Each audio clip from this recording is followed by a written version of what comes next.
Merci à tous d'être là. Nous sommes l'équipe qui a travaillé dans un premier temps sur une partie du diagnostic urbain qui a été commandité par la communauté de communes de la région de Bapaume.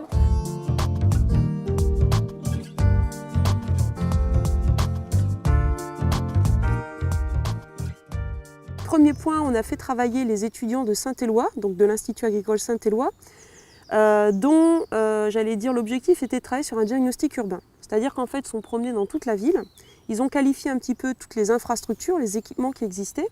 Ils nous ont dit un petit peu si c'était des infrastructures agréables, pertinentes, et ils nous ont éventuellement fait des propositions pour améliorer les équipements et, j'allais dire, le mobilier urbain de manière à faciliter la circulation douce en ville et notamment la circulation piétonnière. D'abord, on a repéré les lieux en se promenant dans les rues, voir notre avis personnel, en notant comment les trottoirs étaient, l'aspect général de la rue. On a été au-devant des habitants pour les questionner, donc surtout pour les jeunes, quoi, ouais. Améliorer, faire quelque chose pour que ça bouge, notamment au donjon.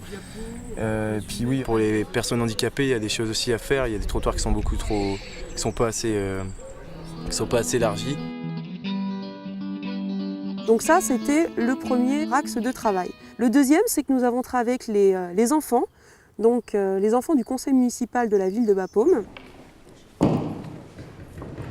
Bien, bonsoir. Je déclare donc ouverte cette séance du 27 avril.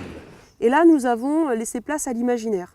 Nous leur avons dit, voilà, vous êtes en 2025, vous vous réveillez le matin et vous devez, j'allais dire, raconter la ville durable qui vous alentoure.